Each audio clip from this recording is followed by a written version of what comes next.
Hey, this is Michael Imhotep. It is Wednesday, July 31st, 2019, and we are live. So it looks like we're on here. Okay. Broadcasting on our Facebook fan page, The African History Network, The African History Network. Hope everybody's doing well today.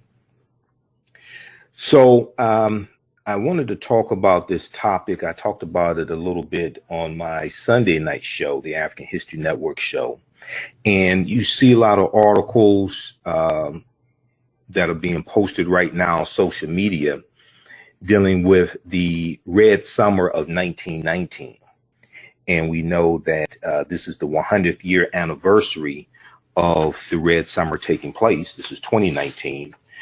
And then also July 27th was the anniversary of the 100th year anniversary of the beginning of the Chicago race riot of 1919. That was part of the Red Summer as well. Okay, so I want to talk about the Red Summer of 1919. There were over 25 major race riots in America, but African-American World War I veterans fought back. African-American World War I veterans fought back. And then oftentimes when the Red Summer is talked about, the role that Black World War I veterans played is not really talked about a lot. All right. So everybody share this broadcast on your Facebook page, invite your friends to tune in. Also, I'm going to give you a lot of information.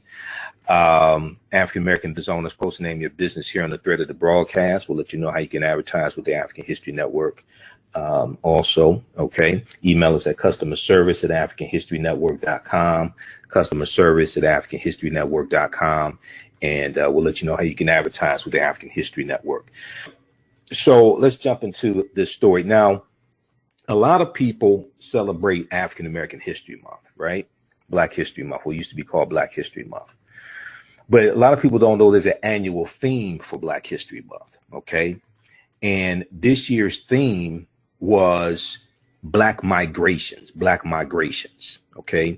And this ties into this year's theme of African-American History Month, a number of different historical periods of time or historical events. Is not just the transatlantic slave trade in August 20th, 1619, Jamestown, Virginia. And a lot of people are commemorating the year of return and 400 years since 1619, even though African people have been in this land going back at least 51,700 years ago. We were here tens of thousands of years before the transatlantic slave trade started or before Native Americans even came into existence. And if you read The First Americans Were Africans, Documented Evidence by Dr. David Imhotep, he breaks this information down, okay, in his book. So you'll hear about Jamestown, Virginia this year as well, and the year of return, but also dealing with Black migrations, that theme, that annual theme for African-American History Month. And it's a theme that should be studied and commemorated all year long. You also have the Great Migration of 1915 to 1970, the Great Migration, okay? And in my presentations I did for African-American History Month for the month of February, and I spoke at about 15 different events in the Detroit area, but also in a lot of my presentations I've been doing this year, I've been talking about Black migrations, the Great Migration, etc. And with the Great Migration, this starts the second year of World War I. So World War I is 1914 to 1918. All right. So the Great Migration is basically 1915 and 1970. You'll see some sources that will say 1916. And you're going to have about 6 million African Americans migrating from the South up north. All right. So prior to the Great Migration starting, about 90% of African Americans lived in the South for various reasons. OK, because of slavery. Right. So 90% of African Americans are going to live in the South prior to the Great Migration starting. And let me just bring up this slide here to show you some information. This is some information I share in my lecture dealing with the Black migrations and the Great Migration. Let's flip over here and let's see. Hold on, just bear with me while I switch screens. Okay, and let's turn the screen share on. Okay. All right, let's turn this on here. Okay, so I can show you this. All right, yeah, so my presentations that I did during African History Month, I talked about this. So the Great Migration was the location of more than 6 million Americans from the rural South to the cities of Midwest and West from 1916 to 1915, 1970. Driven from their home by unsatisfactory economic opportunities and harsh abolitionist laws, Jim Crow laws, many African Americans north, where they took it of the need for industrial workers that first arose during the First World War I. During the Great Migration, African Americans began to build a new place for themselves in life, actively confronting racial prejudice, as well as economic, political, and challenges to aid a Black urger that would exert influence in age to come. So by the end of 1919, so World War I is 1914 to 1918. By the end of 1919, some 1 million African Americans left the South, usually by train, boat, or bus. A smaller had automobiles or horse-drawn carts or carriages. In the decade between 10 and 19, the African population of major cities grew by large percentage. In New York, 66%, and Chicago by 48%. So July 27th, you saw July 2019, you saw articles talking about the Chicago race riot in 1919. The Chicago race riot in 1919 started July 27th. Okay, because of the incident that happened at Lake Michigan and the killing of a 17-year-old African-American man named a teenager named Eugene Williams. Well, the African-American population in Chicago had exploded. And as we see this taking place, as we see this Black migration taking place and African-Americans moving into Detroit and Gary, Indiana, and Chicago, Illinois, New York, etc., we saw as more African Americans came into these cities, we saw it caused a increase in competition for jobs, an increase in demands put on social services, and an increase in racial conflagration, racial tensions, okay, and it's going to explode. We saw the population from 1910 to 1920, the population of Philadelphia, African Americans in Philadelphia grew by 5%. The population of African Americans in Detroit, where Ford was in Highland Park, Michigan. Park is in Detroit. We know African Americans to Detroit for jobs and factories. That population of African Americans from 1910 to 1920, 611%. And we see in Detroit going to explode with the Detroit race riot in 1943. In June of 1943, I think it was. You have a huge race riot during World War II. Up and down Michigan Avenue. Up and down Woodward Avenue in Detroit.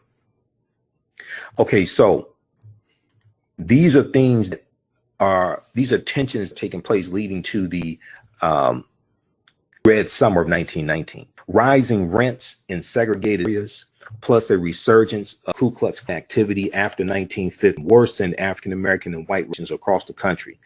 The 1919 began the greatest period of interracial strife in U.S. history at time, including a disturbing wave of race riots.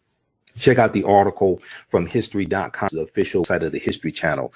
They have an article called Great Migration that digs into this. Okay?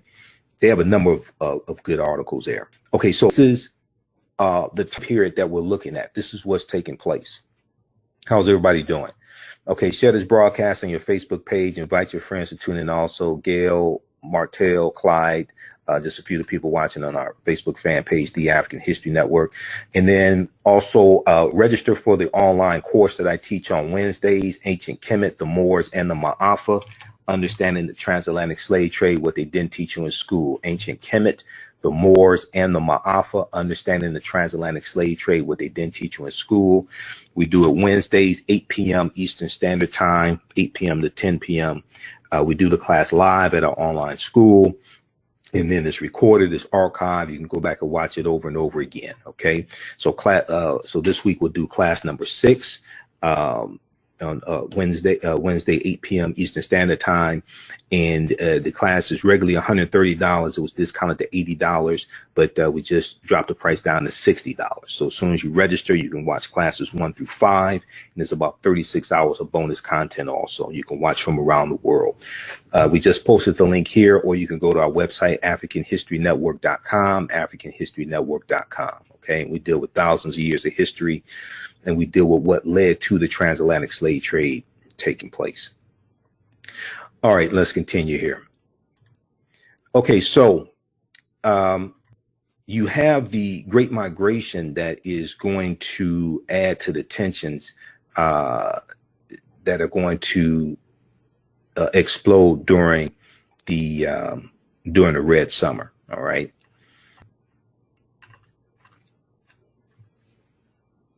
Okay, so let's continue. History.com has a good article that I read. I've read a number of good articles dealing with the Red Summer. But this is from July 26, 2019. And this is called Red Summer of 1919, How Black World War I Vets Fought Back Against Racist Mobs. Red Summer of 1919, How Black World War I Vets Fought Back Against Racist Mobs. When dozens of brutal race riots erupted across the U.S. in the wake of World War I and the Great Migration, Black veterans stepped up to defend their communities against white violence. We saw something like this happen also after the Civil War, because you had about 100 and close to 200,000, about 186,000 African Americans who served in served in the Civil War. And when they served in the Civil War, they were taught how to fight, how to use weapons, things like this, right? And they're going to come back and bring these skills back to their community and defend their communities against the Ku Klux Klan, against the bigots, against the white supremacists, against the bushwhackers. All right. We're going to see something similar like this happen after World War I. So World War I is 1914 to 1918. 1919, the Red Summer explodes. All right. So the ink had barely dried on the Treaty of Versailles, okay, which formally, in this treaty is what formally ended World War I. When recently returned African American veterans grabbed their guns and stationed themselves on rooftops in African American neighborhoods in Washington, D.C., prepared to act as snipers in the case of mob violence in July of 1919 during the summer. Others set up blockades around Howard University, which is in Washington, D.C. Howard University, an African American intellectual hub, creating a protective ring around the residents there around Howard University. White sailors recently home from the war had been on a days-long drunken rampage, assaulting and in some cases lynching African Americans on the Capitol's streets. Okay, the Washington Capitol, Washington, D.C. The relentless onslaught proved contagious, escalating in dozens of cities across the U.S. in what would become known as the Red Summer. Now, just let me pause here, because we're broadcasting on social media platforms, and some social media platforms have new standards, things like this. One, this is not hate speech. We're talking about history. Okay, so this is not hate speech. All right. Two, what I say may go outside the circumference of some people's awareness. Just because you never heard it before, disagree with it, or don't like it does not mean it's not true. It just means you have to do some research to understand what I'm talking about. All right. And this deals with, see, 2019 is the 100th year anniversary of the Red Summer. Okay, so this is part of our history to understand what is taking place today in this country, to understand where we are, not just African Americans in this country, but where we are as a country. We have to understand this history. All right. So talking about this history does not promote racism. Talking about this history exposes racism. Okay. And so I want to be clear when we talk about attacks on African Americans, or when we talk about racism, that's not promoting racism, that's not condoning it, that's dealing with history. Just as when Jews talk about the Holocaust, that's not promoting Nazis, that's not promoting the Holocaust, that's exposing what happened and remembering that history so it does not happen again, because those who don't know their history are destined to repeat it. Okay. So let's continue. Let's go back to this article from, this is from history.com, which is the official website of the History Channel. Red Summer 1919, How Black World War I Vets Fought Back Against Racist Mobs. And this is from July 26, 2019, written by Abigail Higgins. Okay. Now, during this period of time, with African American vets coming back, okay, there were about 380,000 African Americans who fought in World War I or who served in World War I. When they come back, you're also going to have what's called the new Negro. Okay. And the new Negro was a new sense of pride and dignity that African Americans had, not just African American soldiers, but African Americans in general had in this country. And what we were saying is that we fought for this country. We died for this country. We want all of our rights right now.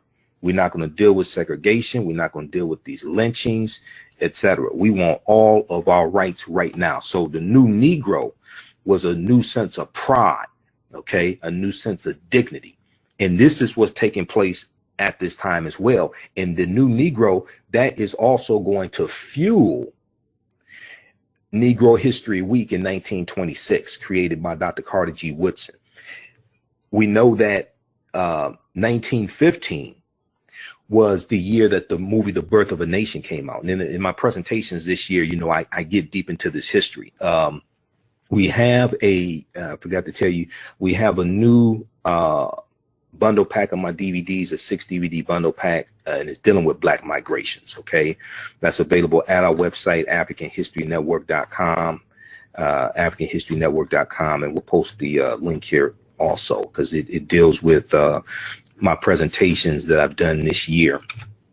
Okay. And they deal with Black migrations, the Red Summer, all of this stuff. Okay. Because this is a pivotal time in history. And this is the 100th year anniversary of a number of different things. All right. So we'll post the, okay, I just posted the link right here. Yeah, the Black Migration 6 DVD bundle pack. All right. That's on sale, $50. And the 6 of my presentations I've done this year. Okay. So February 8th, 1915 is when the movie The Birth of a Nation came out. And in the slides that I showed you, it talked about a resurgence in the Ku Klux Klan. The KKK was rejuvenated largely because of the movie The Birth of a Nation, which debuted February 8th, 1915. And it depicted the Ku Klux Klan as being the heroes. All right. The movie The Birth of a Nation is based upon a novel by a man named Thomas Dixon, Reverend Thomas Dixon. Okay. And the book is called, the novel is called The Klansman, and it made the Ku Klux Klan the heroes, and it basically deals with a plantation in Piedmont, South Carolina, and the movie and the novel deals with slavery, the Civil War, and Reconstruction, and it shows how prior to slavery, the enslaved Africans on this plantation were happy slaves. They loved their master. They were treated almost as family members, almost like they were human. And then the Civil War is going to happen. It's going to destroy the South, disrupt the livelihood of these white people in the South, of the plantation owners, the aristocrats, things like this. And then Reconstruction comes from 1865 to 1877, and it shows these former Union Negro soldiers going into this town in South Carolina. Keep in mind, South Carolina is where the Civil War started. South Carolina was the first state to secede from the Union, December 20th, 1860. And South Carolina is where the Civil War started, the attack on Fort Sumter, April 12, 1861.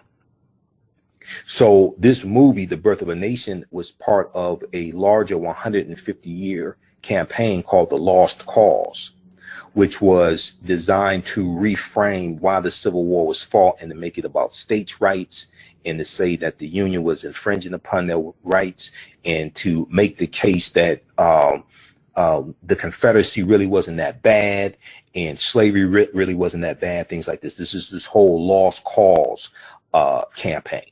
Okay, so when they talk about General Robert E. Lee and how General Robert E. Lee was fighting to end slavery and he was really a nice guy, things like this, that's part of that whole lost cause campaign, because General Robert E. Lee was a brutal slave owner who committed treason against the U.S. and took up arms and fought against the U.S. Okay. And there's an article from the Atlantic.com called The Myth of the Kindly General Lee. The Myth of the Kindly General Lee. Okay. People should read it, including Donald Trump, when he talked about how great of a military strategist General Robert E. Lee was. And, you know, these guys love General Robert E. Lee, etc. Okay. I think he's been watching too much of the Dukes of Hazzard. Incidentally, the Dukes of Hazzard was part of that whole lost cause campaign. Okay. Either intentionally or unintentionally. The reason why is because they displayed the Confederate battle flag in that TV show, and they took away the hatred from the Confederate battle flag. And the reason why it was reintroduced and became popular again, it became popular again in opposition to African Americans fighting for civil rights, okay, and fighting to be treated as human beings. And it is brought back out and really rejuvenated in 1948 when Strom Thurmond runs for president as a Dixiecrat. The Dixiecrats were the Southern segregationist faction of the Democratic Party. And he runs as a Dixiecrat, and he runs in opposition to the overall Democratic Party that adopted a more pro-civil rights platform for the 1947-1948 presidential campaign. And the Confederate battle flag is brought back out in opposition to African Americans fighting for civil rights. All right. But when we read this article here from the Atlantic.com called The Myth of the Kindly General Lee. And also it's important to understand that what people call the Confederate flag is not really the Confederate flag. That's actually the Confederate battle flag of Northern Virginia under General Robert E. Lee's army. That there were three flags that flew over the Confederate States of America from 1861 to 1865. That flag was never one of them.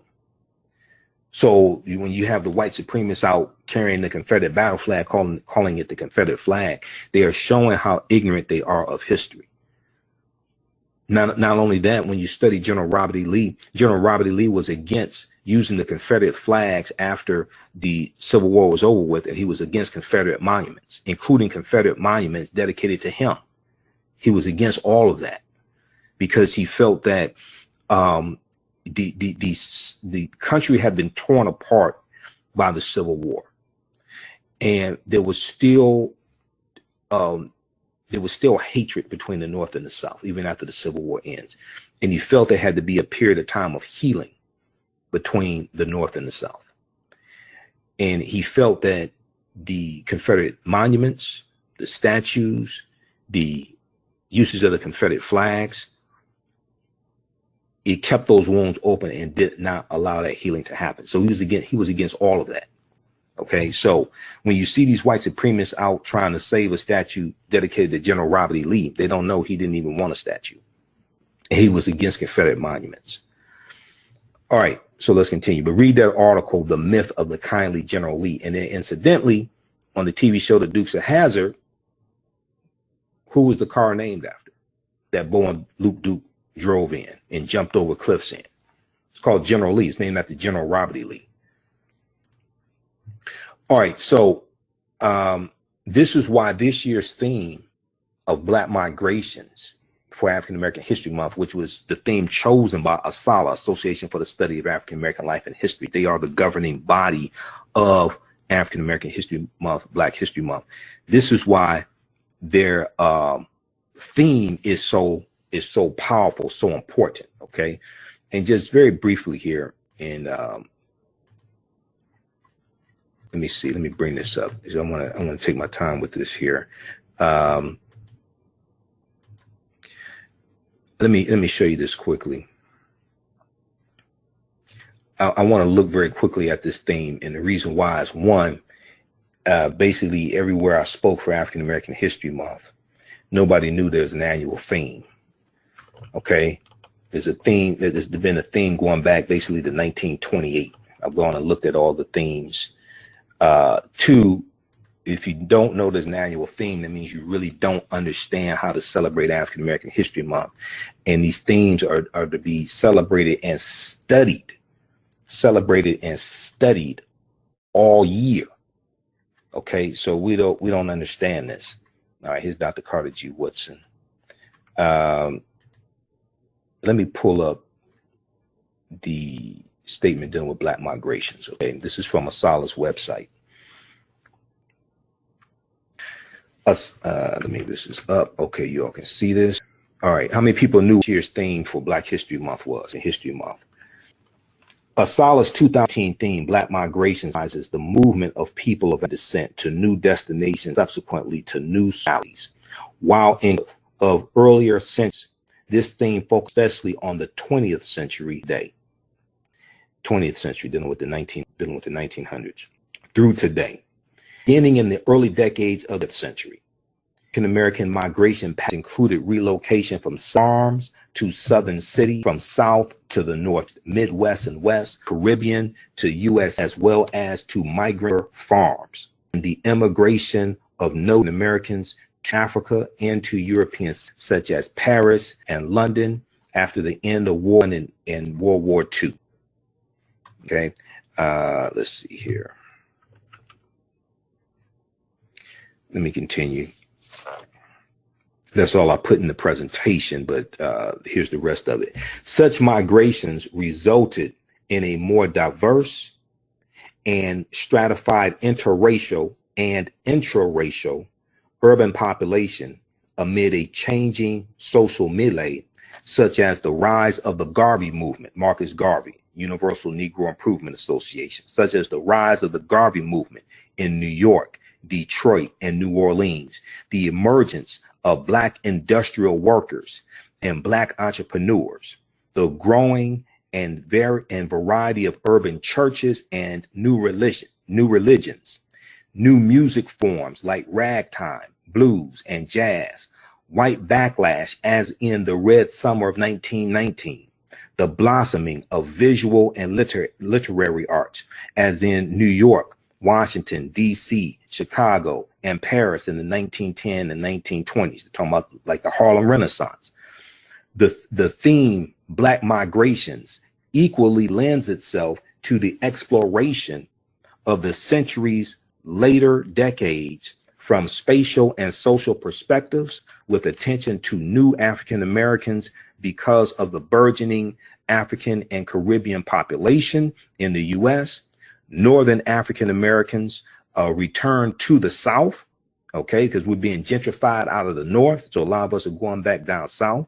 Racial suburbanization, inner city hyper ghettoization, health and environment, civil rights and protest activism, electoral politics, mass incarceration, and dynamic cultural production.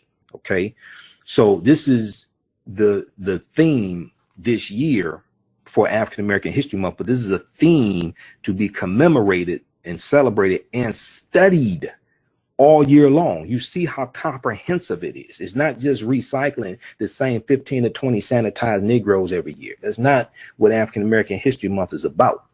Okay, it has purpose. All right, let's continue. So for more information, also visit asala.org, asalh.org. Okay, asala.org. How's everybody doing today? Share this broadcast on your Facebook page. Invite your friends to tune in as well. And then, so my presentations I've been doing this year ties into this theme dealing with Black migrations. Okay, we'll post a link here also. That's to the 6 DVD bundle pack, the Black Migration 6 DVD bundle pack. Those are my presentations that I've done so far this year. All right, so let's go back to this article from history.com. I just want to give you some of this background information, so because I know people are coming with different levels of understanding of history. All right. So this deals with the Red Summer of 1919 and how Black World War I veterans fought back. Okay, so the white sailors recently home from World War I had been on a days-long drunken rampage, assaulting and in some cases lynching African Americans on the on Washington D.C.'s streets, the nation's capital.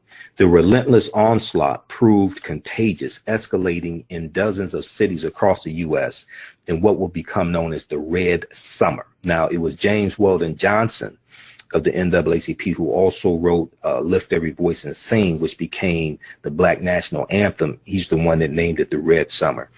The racist attacks in 1919 were widespread and often indiscriminate, but in many places they were initiated by white servicemen, okay, white military men, and centered upon the 380,000 African American veterans who had just returned from the war. Now, they made a little mistake here. There was approximately 380,000 African Americans who served in World War I. We know all of them didn't come back. Okay, so it's hundreds of thousands of African American veterans that they were targeting.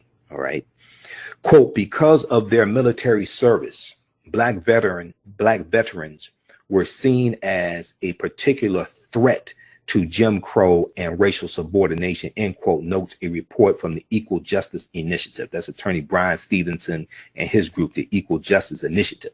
Once again, as I said, you had the new Negro mentality. You had these brothers coming back home. They said, we fought for our country. We died for our country. We shed blood. We want first-class citizenship. We want all of our rights, not just for us as veterans, but for all of our people. We want all of our rights now.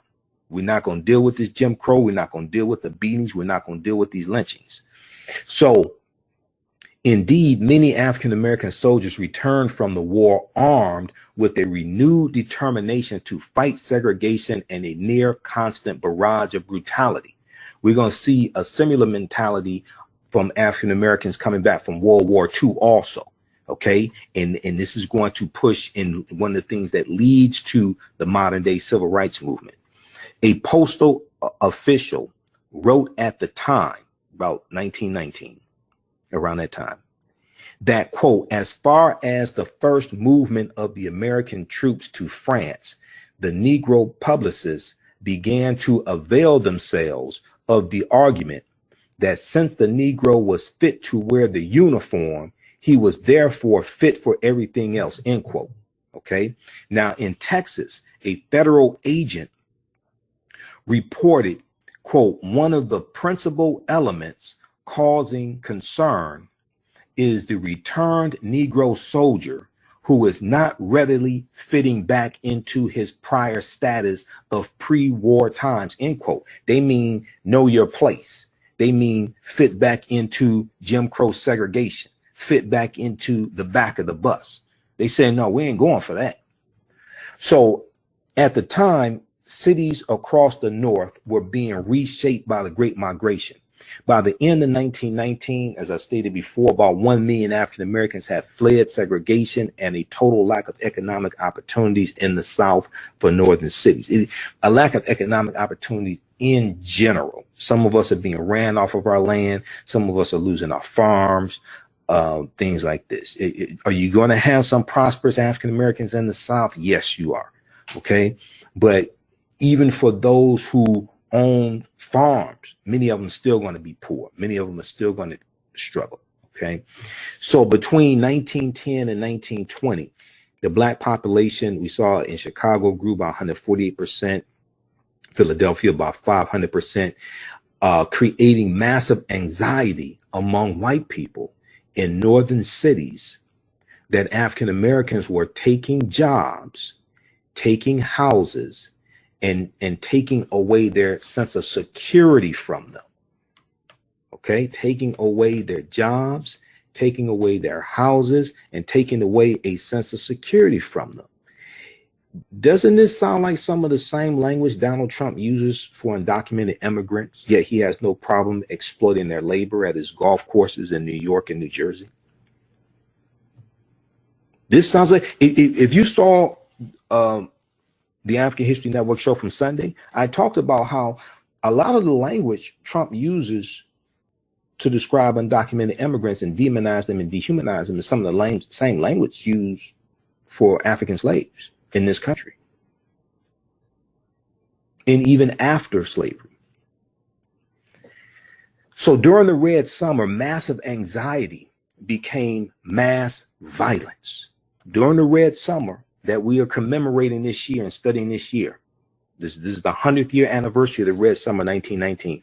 During the Red Summer, massive anxiety from white people, some white people, not all white people, not wholesale condemnation, but some white people, was enough to cause 25 major race riots, over 25 major race riots in this country.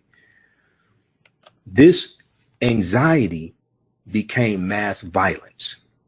Between April and November of 1919, there would be approximately 25 riots and instances of mob violence. There were 97 recorded lynchings in 1919 alone. Okay. A 3-day-long massacre in Elaine, Arkansas. This is the Elaine race riot of 1919, during which over 200 African-American men, women, and children were killed after black sharecroppers tried to organize for better working conditions and better pay. This is the Elaine. This is one of the biggest race riots in this country. The Elaine, Arkansas race riot of 1919. Now, the Ku Klux Klan, which had been largely shut down by the government after the Civil War, okay, Civil War during Reconstruction, they're going to exist, but there's going to be suppression of them. And there's going to be suppression of them because the Union troops are in the South. Now, after Reconstruction ends in 1877, they're going to flourish even more. And then you had the Ku Klux Klan Act of 1871, 1875, something like that. Okay, but after Reconstruction, they're going to flourish more, the Klan. But it's also important to understand the Klan is probably the most prominent of those types of groups, but they were not the only one.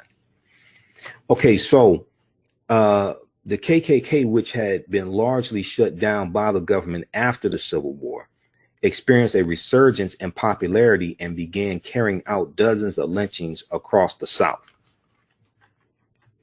Just a few years earlier, many young African-American men had heeded President Woodrow Wilson's call to make the world safe for democracy. And they went off to fight for America in one of history's bloodiest wars, okay, World War I. Now they had come back to a country that recognized neither their service nor their humanity. The U.S.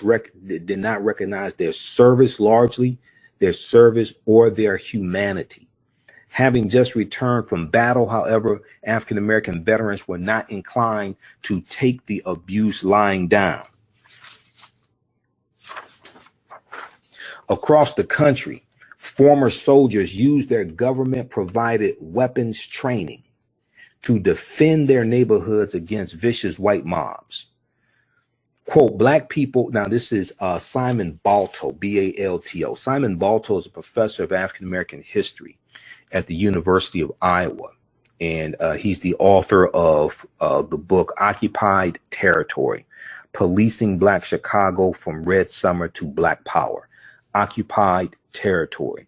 Policing Black Chicago from Red Summer to Black Power.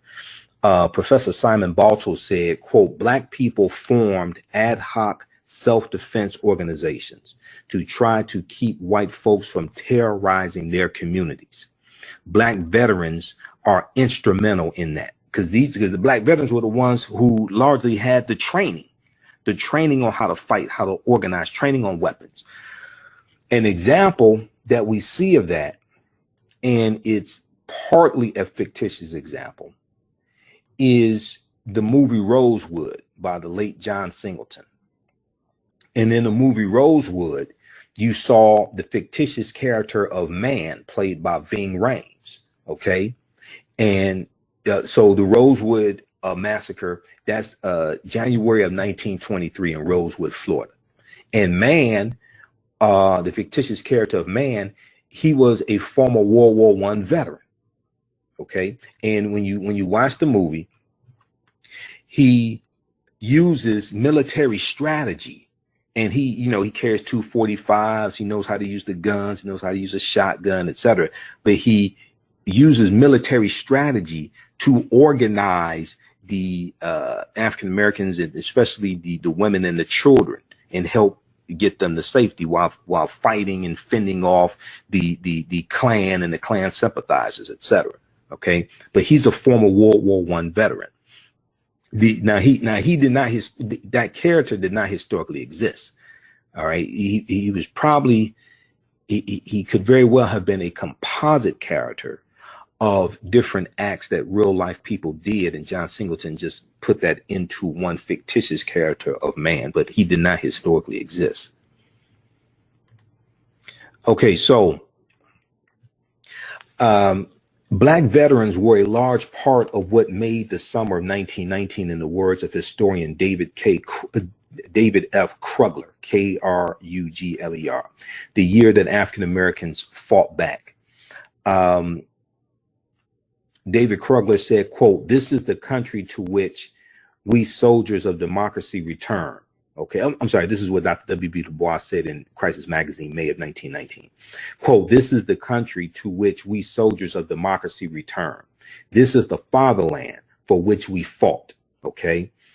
And so W.B. Du Bois, a civil rights activist and prominent intellectual, wrote in the Crisis Magazine, which was the magazine of the NAACP, the Crisis Magazine in May of 1919.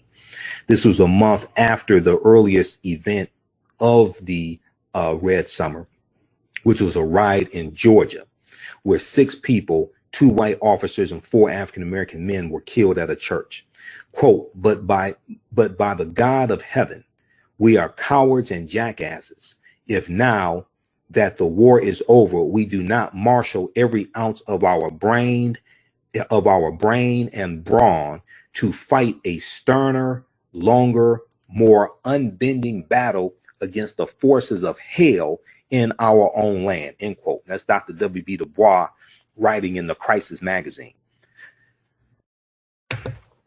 Okay, so now in Washington, D.C., there were 5,000 African-American veterans. And for many of them, self-defense was a last resort after weeks and indeed decades of government inaction.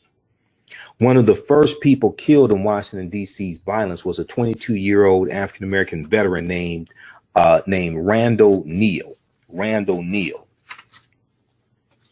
At a high point of the mayhem, one Washington newspaper reported the city had, quote, passed through its wildest and bloodiest night since Civil War times, end quote. Many of the city's white-owned newspapers fanned the flames of terror, reporting fabricated instances of African-American men assaulting white women. These were some of the white newspapers there in Washington, D.C. that reported fabricated instances of black men assaulting white women. In one case, the Washington Post ran a front page story advertising the location for white servicemen to meet and carry out further attacks on African Americans in the city of Washington, D.C. Okay, this is 1919. All right, this is 100 years ago. Now, in 1918, the year before, there were 64 lynchings in this country. Okay, 64 recorded lynchings.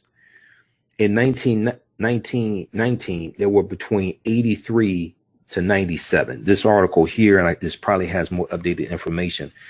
This says there were 97 lynchings of African Americans in 1919, a year after World War I ends.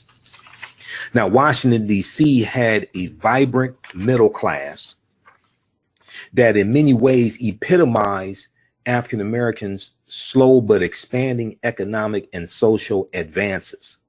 The city's black population was growing rapidly thanks to the Great Migration. And in 1919, they made up a quarter of the population. They also held many jobs in the federal government and at the country's first black-owned bank, the Industrial Savings Bank. They held jobs also at the first black-owned bank, the Industrial Savings Bank. It was a limited but steady march forward, one that many white people felt needed to be stopped. They felt threatened. You had some white people who felt threatened by this, threatened by this African-American advancement, threatened by these African-American men coming back from war wearing their uniforms, and they're not saying "Ya's a boss," and they may not be stepping to the side of the sidewalk or stepping off the sidewalk to let white people walk by. They said, "We're not taking this stuff anymore." So in the Crisis magazine, James Weldon Johnson of the NAACP wrote, quote, "I knew it to be true, but it was also an impossibility for me to realize as a truth that men and women of my race were being mobbed, chased, dragged from streetcars, beaten and killed within the shadow of the dome of the Capitol." Talking about Washington, D.C., the nation's capital. You got the U.S. Congress, the White House, U.S. Senate there. Okay. And he's saying this is taking place in the nation's capital. All right. Within the shadow of the dome of the Capitol, at the very front door of the White House, end quote. Now, as the situation escalated, President Woodrow Wilson, who we all know was a white supremacist, sympathizer to the Ku Klux Klan, and D.W. Griffith, who directed the movie The Birth of a Nation, did a private screening of The Birth of a Nation for President Woodrow Wilson at the White House. Now, as the situation escalated, President Wilson refused to act. He worried that the riots would damage the image he was cultivating of the United States as a global paragon of justice. Woodrow Wilson also had a demonstrated record of racism, including, among other things, tacit support of the Ku Klux Klan. So after 4 days of racist mob violence in Washington, D.C., the nation's capital, an estimated 40 people were killed and dozens more were injured. The chaos was only quelled when 2,000 federal troops were deployed onto the city streets at the end of the month, just in time for the riots to spread to Chicago. They're going to spread to Chicago in July of 1919. All right. And we'll come to that in just a minute. How's everybody doing here? Let's see who we have here. Everybody share this broadcast on your Facebook page. Invite your friends to tune in also. How do you all like this type of information? Okay. And let's see who we have here. Habiba, Gigi, just a few of the people watching. Okay, African-American business owners, post the name of your business here on the thread of the broadcast. We'll let you know how you can advertise with the African History Network, and email us at customerservice@africanhistorynetwork.com, customerservice@africanhistorynetwork.com. All right, so summer is here, and a lot of people trying to get back into shape, and the Fast Life 28-Day Challenge can help you with that. Visit their website, tfl28.com. tfl28.com. So what this 28-day challenge does, it is an online coaching program that helps members tap into their body's natural ability to repair itself via fasting. In this challenge, they focus on utilizing fasting, whole foods, and movement to improve metabolic conditions such as obesity, high blood pressure, prediabetes, type 2 diabetes, high cholesterol, and more. They also have a secret Facebook group for coaching, and this is a 4-week program. Okay, they're going to have a new group starting up soon. Visit their website, tfl28.com, tfl28.com for more information and to register. Let them know you found out about this from the African History Network. All right, so during this period of time, a lot of people are also trying to get their financial house back in order as well. You have children going to school, going back to school, and parents are buying school supplies and buying school clothes, and they also want to get their financial house in order. Well, certified financial planner Martisha Patterson can help you with this.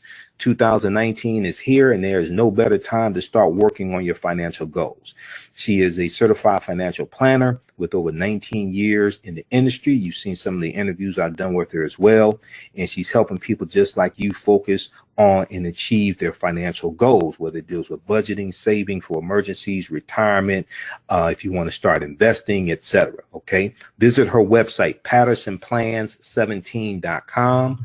pattersonplans17.com for more information, and let her know you found out about this from the African History Network also, pattersonplans17.com.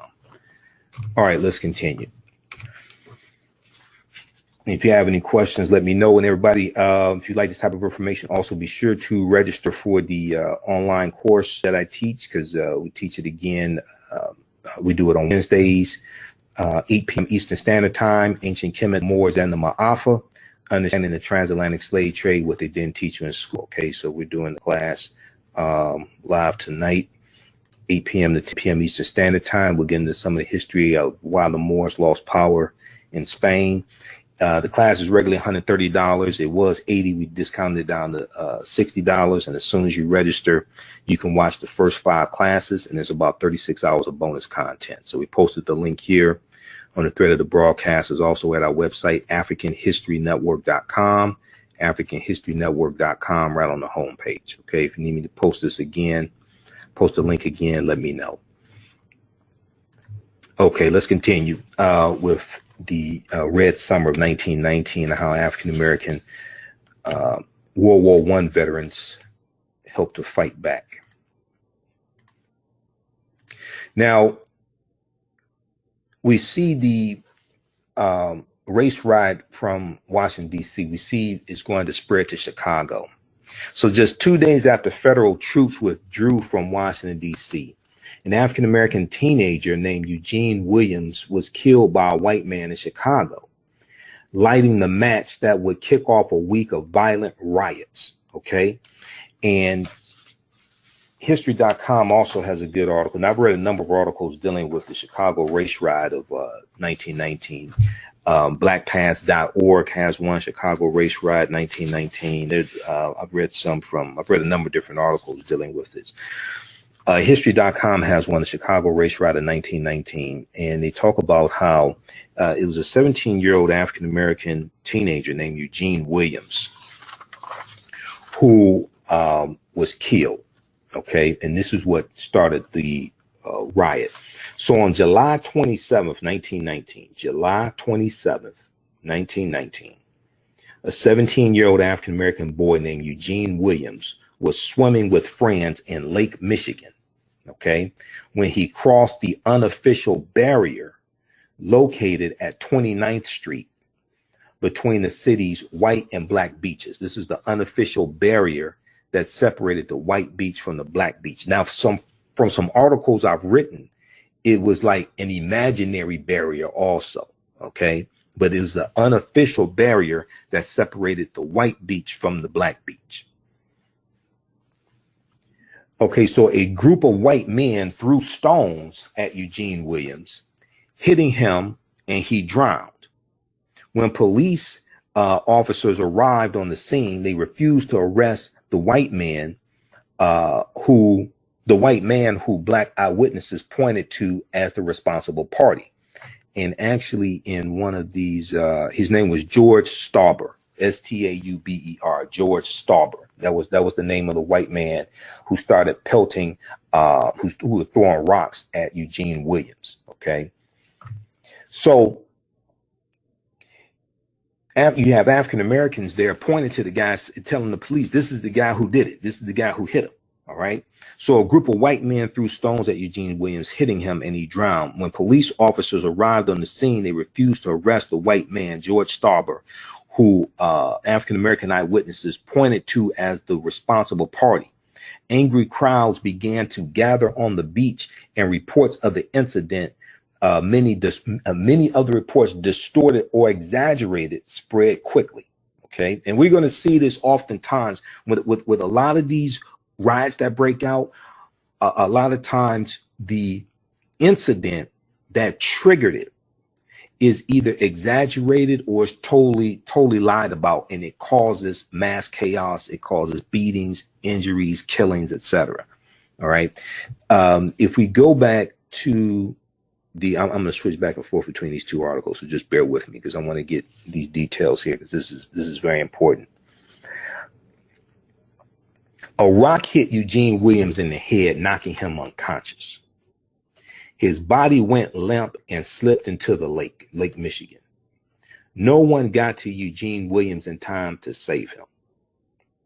A white police officer refused to arrest George Stauber, Stauber. Despite a growing crowd of angry witnesses, and they refused to arrest him for the murder. By the time Eugene Williams' lifeless body had been removed from the lake, a crowd of around 1,000 African Americans had gathered, demanding action. For many people, Eugene Williams' death was a microcosm of the long-standing violence perpetuated against African Americans without consequence. Okay, so when we look at the race riot of 1919, violence soon broke out between gangs and mobs of African Americans and white people, concentrated in the South Side Chicago neighborhood surrounding the stockyards. After police were unable to quell the riots, the state militia was called in on the fourth day. But the fighting continued until August 3rd. Okay. Shootings, beatings, and arson attacks eventually left 15 white people and 23 African Americans dead, and more than 500 more people were injured. Around 60% of the people injured were African Americans. An additional 1,000 African American families were left homeless after rioters torched their residences. Okay, now, if we look at July 31st, see EGI.org, and you see pretty much each day I post this day in history from EGI.org, Equal Justice Initiative. July 31st, 1919, white mob attacked Chicago's black communities.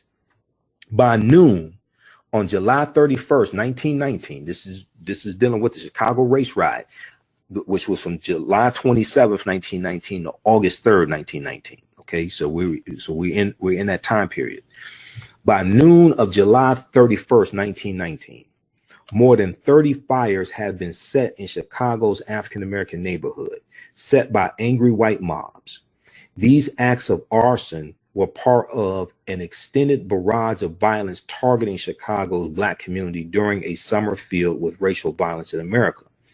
This season was dubbed the Red Summer, and saw attacks targeting African American communities erupting in major cities throughout the country. The 5 days of riots and attacks that upended Chicago are widely considered the worst of the Red Summer riots. Okay, so then they go into how it started and things like that. So you can check this out. You can read this yourself. We'll post a link here. This is from EJI.org. That's the Equal Justice Initiative. And they have a post each day dealing with like this day in history, tying into African American history. They'll talk about lynchings, attacks on African Americans, etc. And they talk about how this history has to be reconciled with for us to move forward and to address what's going on today. We have to reconcile with this history. So this is not when I talk about this, I don't want people to think, because once again, different social media platforms have new standards, etc. Okay, so I'm not doing this to attack people. I'm not trying to attack people, different races, ethnicities, or something. We're dealing with this history. Okay, and then also, I mean, these are articles from history.com, the official website of the History Channel. So we can't move forward until we address and reconcile this history, and we have to remember it so it does not happen again. Okay, who we have here? Let's continue. We got Habiba. All right, just a few of the people watching. Renee. Okay, Renee, Habiba.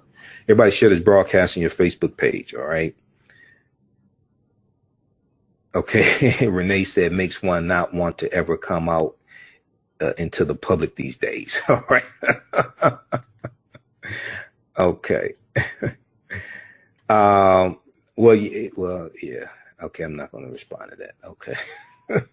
I guess it depends upon which city you live in. All right, let's continue.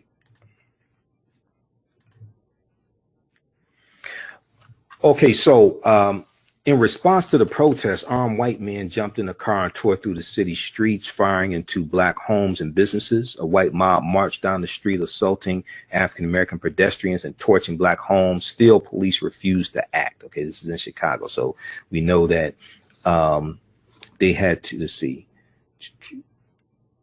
All right.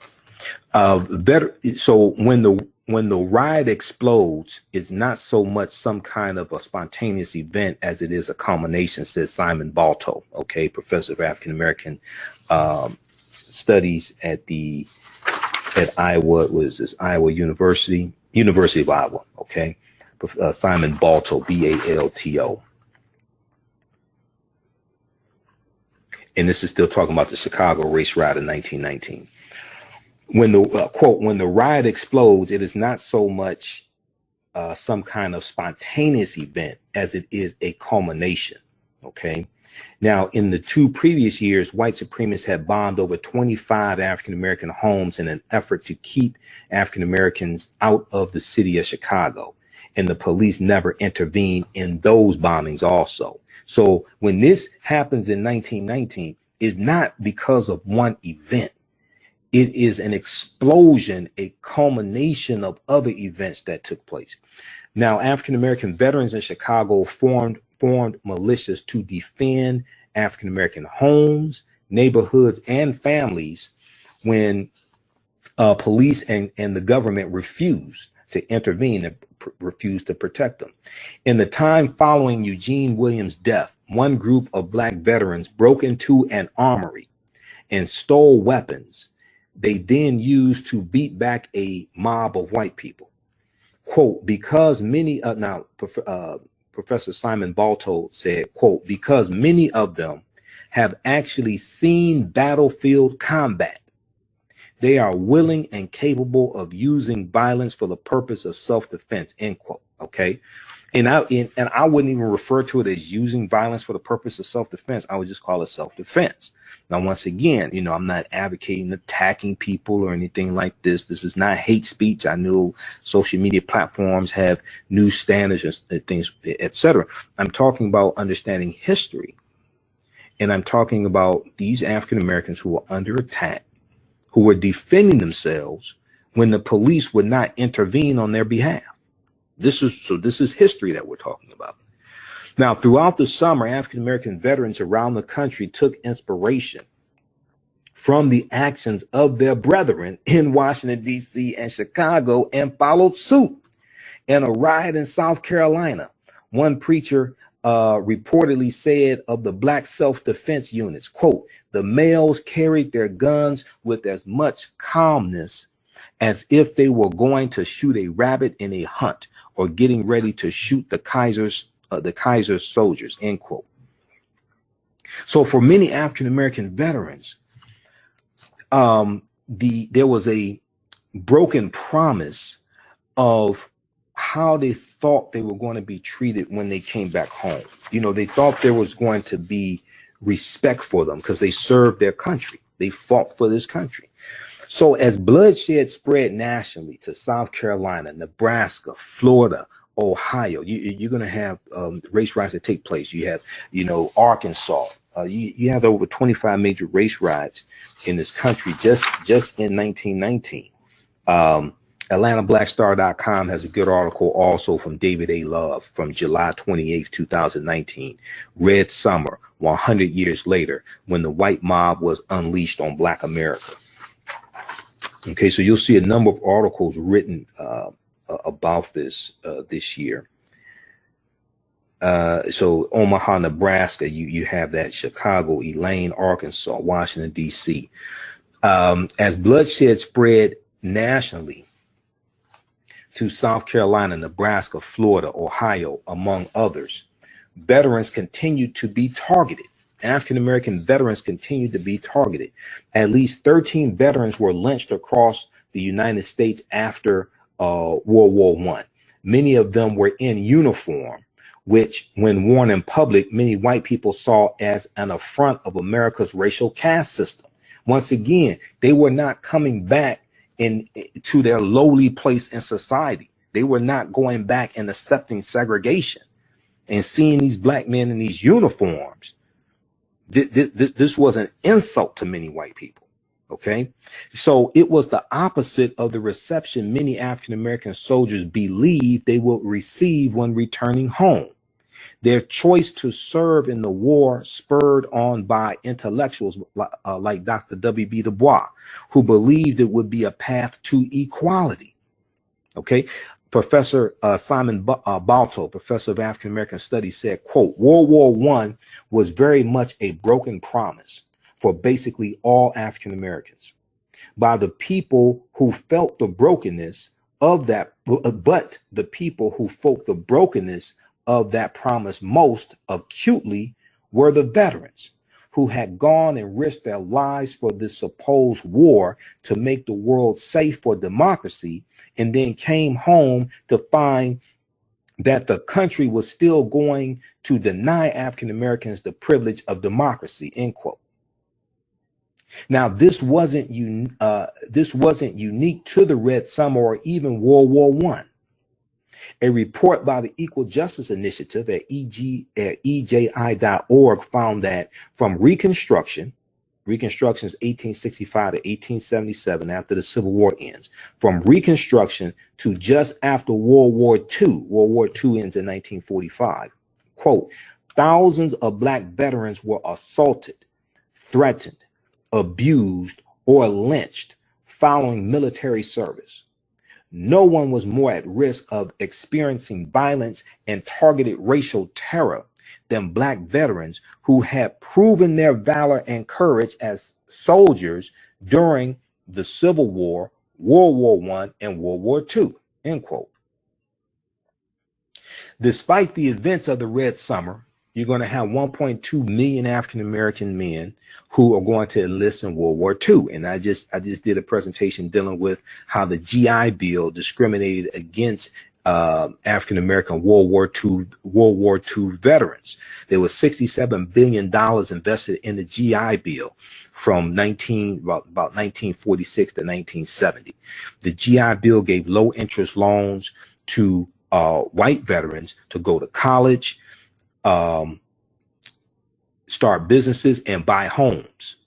And African-American GIs are largely going to be discriminated against getting these resources. Okay, go watch the video that I did dealing with the GI Bill, because June 19th, 2019, when you had the HR 40 hearing in Congress, Dr. Julian Malveaux, who was the African-American economist, the only African-American economist there, Dr. Julian Malveaux talked about some of these policies after slavery that maldistributed wealth, power, and resources. And one of the biggest ones outside of the massive land giveaways, like the Homestead Act of 1862, the Southern Homestead Act of 1866, and the Dawes Allotment Act of 1887, would be the GI Bill of 1944, okay, signed into law by President Roosevelt in 1944, and is going to change the landscape of higher education in this country, open up all types of opportunities for white men,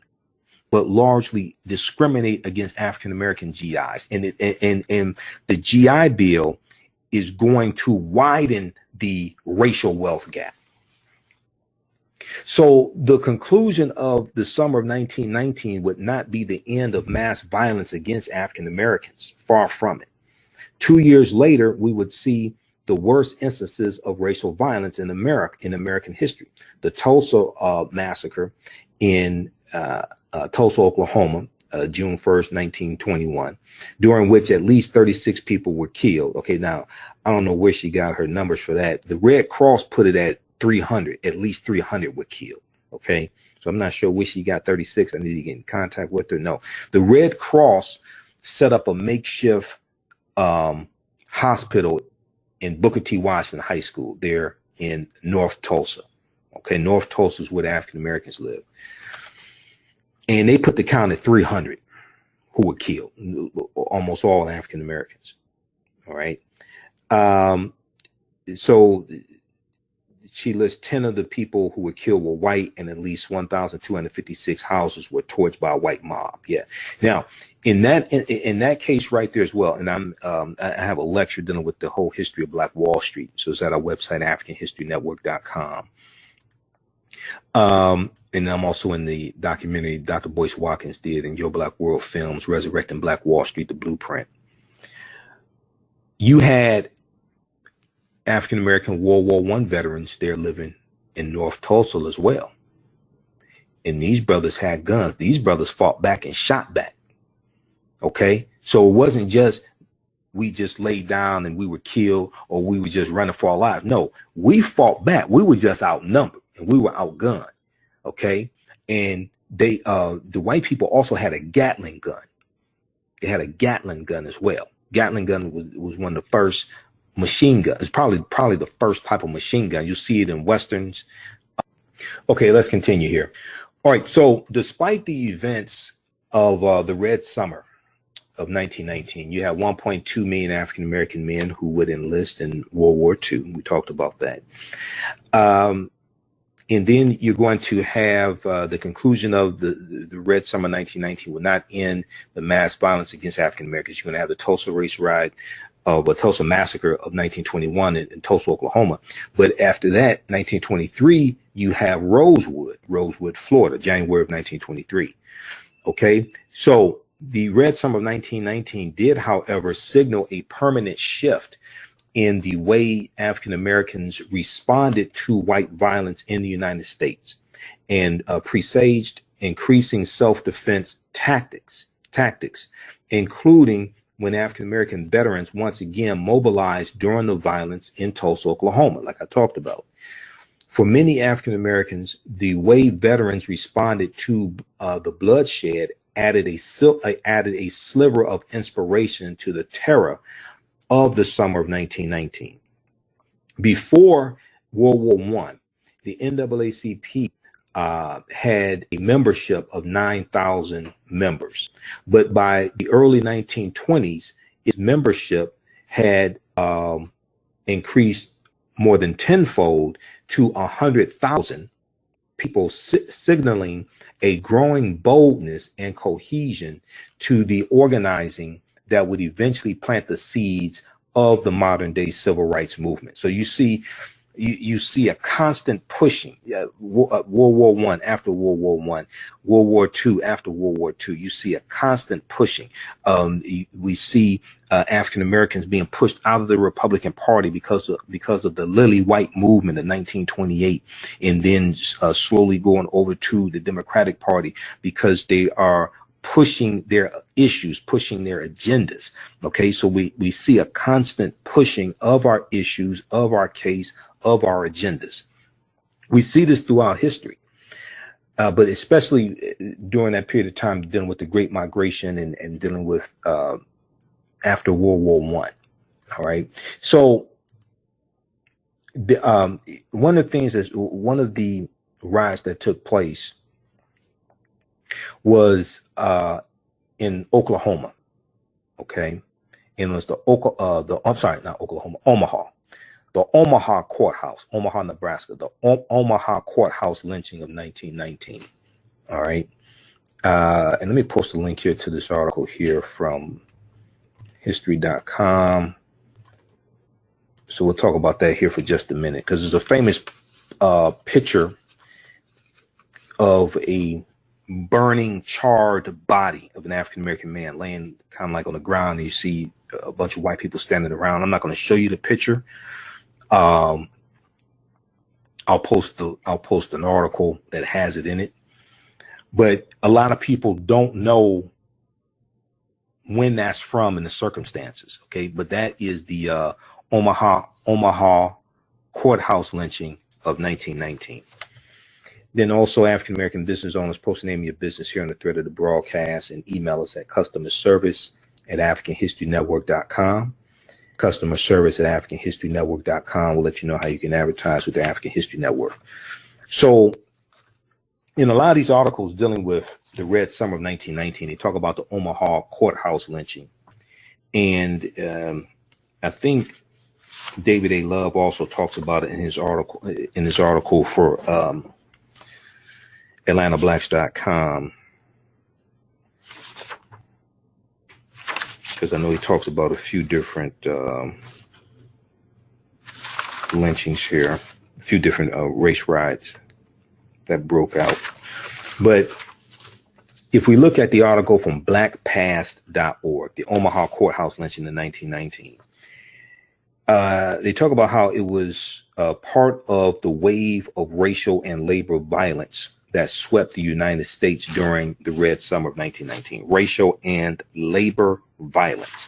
Okay, because see, there were constant fights and constant tension between African Americans and white men over employment, over jobs. And this is why these large labor unions were created right after slavery ended, to protect these jobs for white men, because there were at least 262 skills, trades, and crafts that African people had in this country from 1619 to 1865. And when slavery ends, now we can compete for wages. Now they're trying to protect these jobs for white men, so they create labor unions, like the National Labor Union created in 1866, the year after slavery ends. So it was the Omaha courthouse lynching of 1919 was witnessed by an estimated 20,000 people, making it one of the largest individual spectacles of racial violence in the nation's history. So this is during the Great Migration. We know you're going to have tens of thousands of African Americans moving into northern industrial cities, including Omaha, Nebraska. This is just in the early, just by the end of 1919, you had 1 million African Americans who had already left the South. From 1915 to 1919, you're going to have 1 million African Americans who are going to leave the South and go up north. So the growing black population and resentment over job competition by white ethnic groups helped fuel racial tension in Omaha, as it did in other cities across the North. Okay.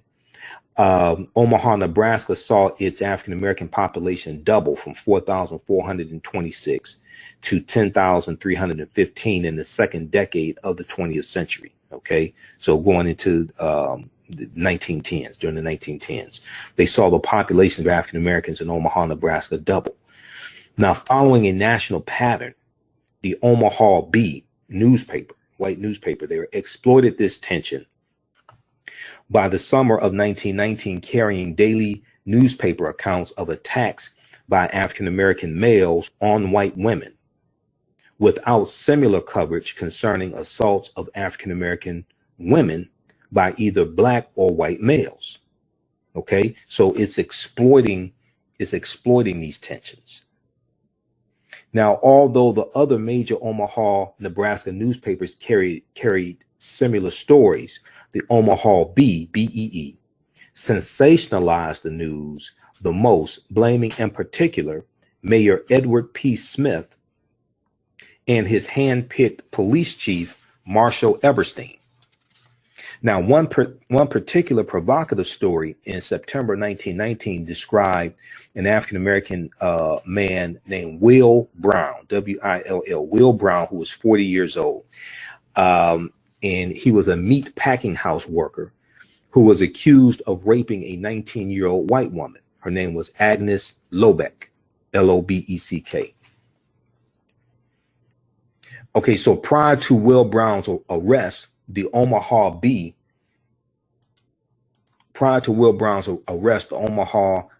carried detailed accounts of the story along with pictures of Will Brown and Agnes Lobeck. When police went to Will Brown's residence to arrest him, a mob tried and failed to seize him. And let me try to hold on. This is freezing up. All right. I'm trying to monitor this on the second computer. Okay. Prior to Will Brown's arrest, the Omaha Bee carried detailed accounts of the story along with pictures of Will Brown and Lobeck. All right. Will Brown was arrested and held for a few hours in the Douglas County Courthouse in downtown Omaha, Nebraska.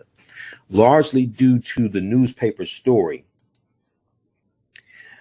a mob of 250 men and women gathered in the white working class area of South Omaha and marched north into downtown. Okay, so you have a mob of 250 white men and women. I assume all of them were white. You know, you may have had one who was confused, but it's safe to assume they were all white. So they're going to gather in the white working class area of South Omaha and march north into downtown. And they gathered outside of the courthouse in the late afternoon of Sunday, September 28th, 1919. Now, Mayor Edward P. Smith arrived on the scene and attempted to persuade the rioters to leave. He was struck on the head from behind. A rope was placed around his neck, and his unconscious body was strung up. Okay. His unconscious body was strung up to a lamppost. He was cut down before he actually died. But the mob then broke into the courthouse, tore off Will Brown's clothing as he was being dragged out, and they hung him from a lamppost and riddled his already dead body with bullets. His body was then tied to a police car, dragged to a major downtown intersection, and then burned. Fragments of the rope used to lynch Will Brown were sold as souvenirs for 10 cents each. Numerous photographs were taken, including one which shows some of the lynchers proudly posing behind Will Brown's charred body. That photo became known around the world as the iconic image of Red Summer violence.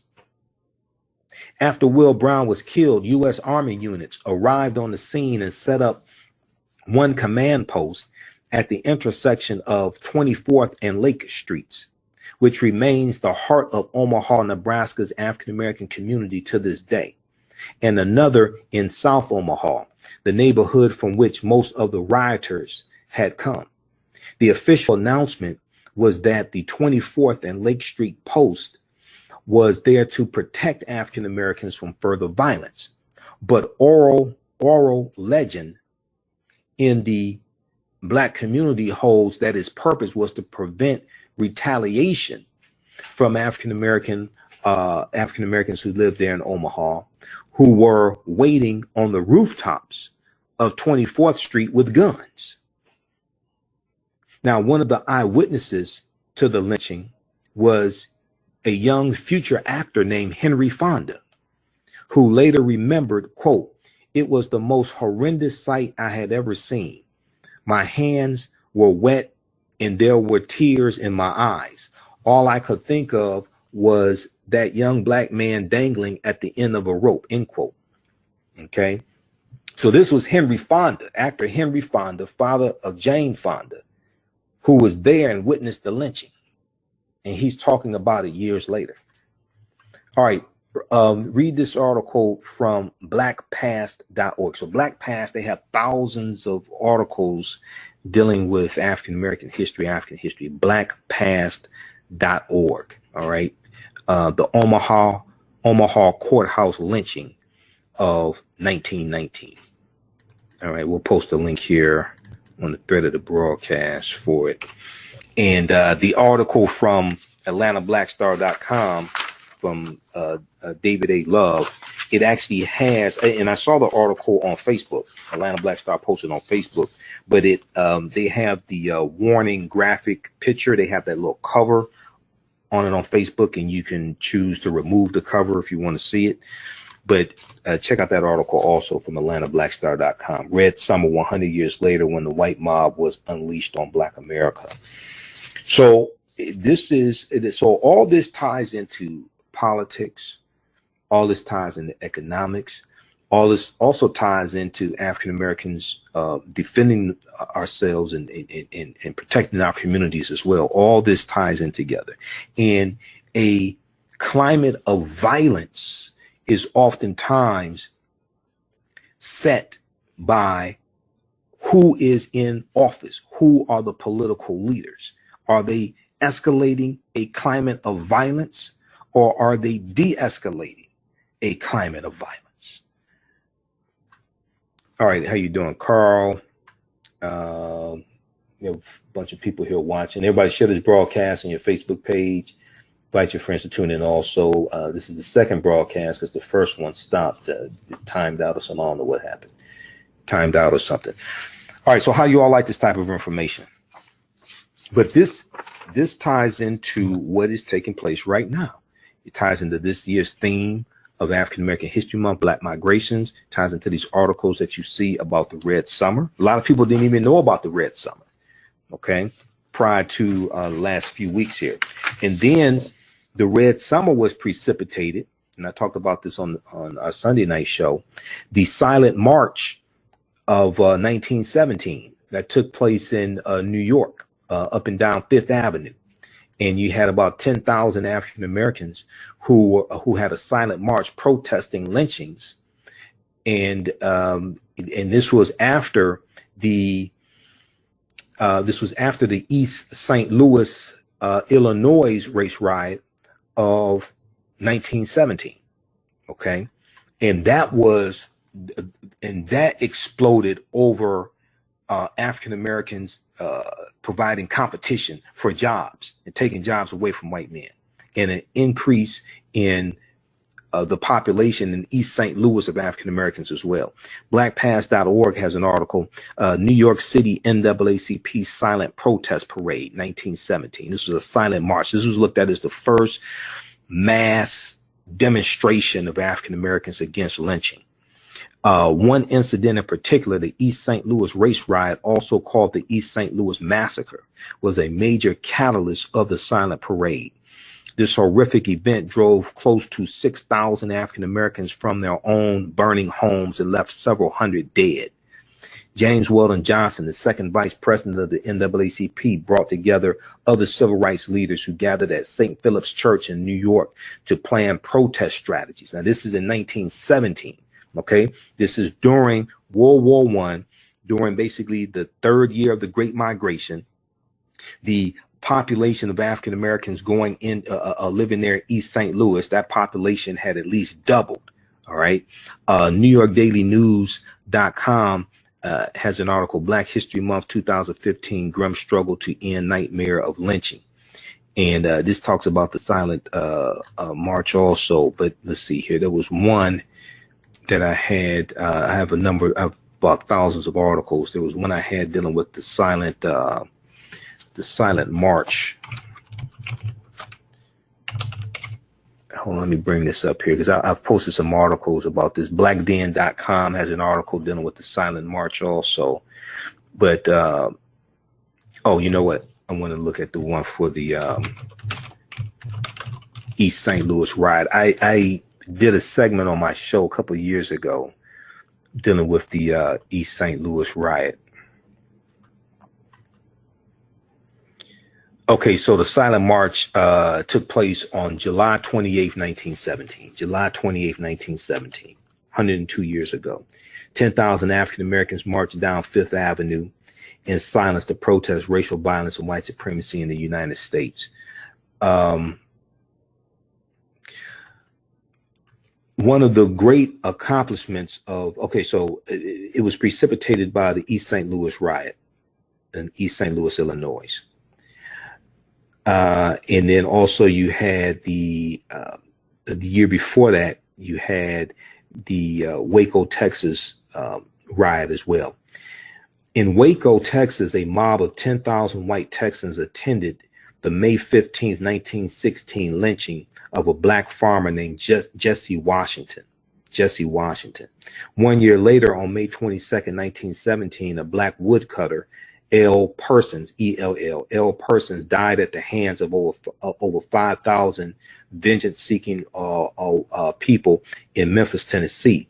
Both men were burned and mutilated, their charred body parts distributed and displayed as souvenirs.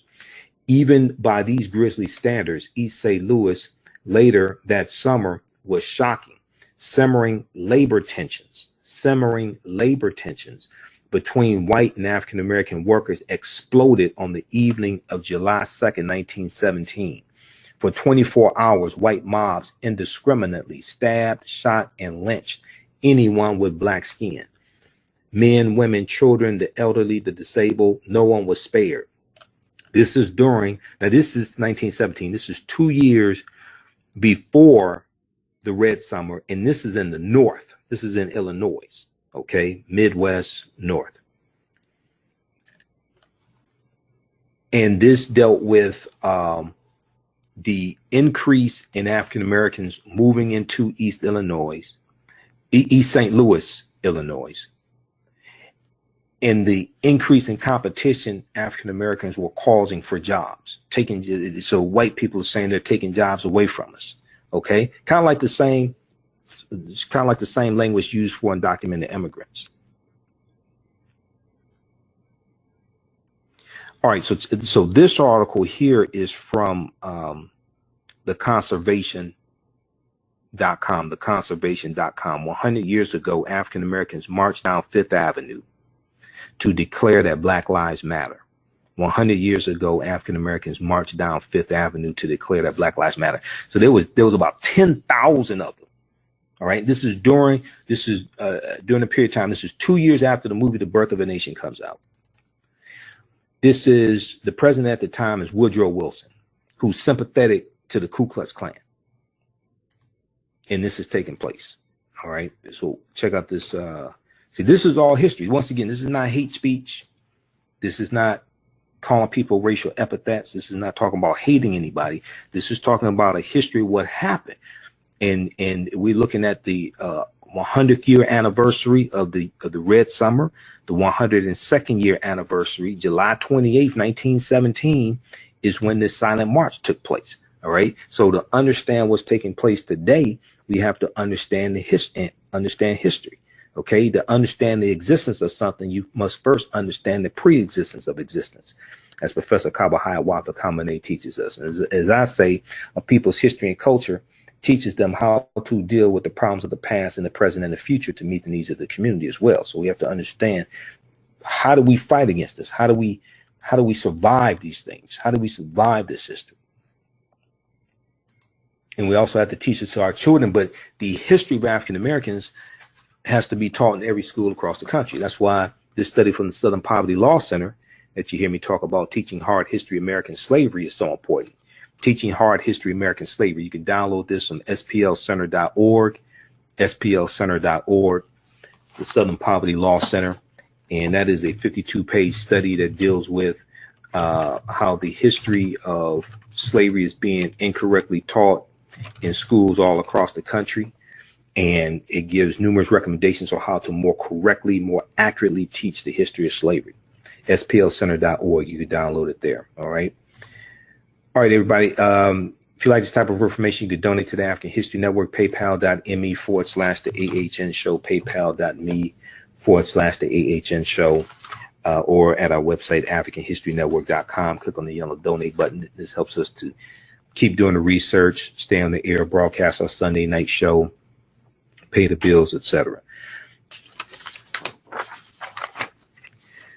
All right, now, if you're interested in learning about the stock market and learning about investing, visit theprofitroom.com. Theprofitroom.com can help you. This is a education company that teaches you about the stock market, options, futures, the Forex market, foreign exchange market, and more. They also have a mentorship program that's designed for beginners. They teach individuals like yourself how to create generational wealth through trading and investing in the financial markets. Their specialty is also dealing with day trading. All right. So visit theprofitroom.com. They have also 6 to 7 week classes that run periodically. Let them know you found out about this from the African History Network, theprofitroom.com.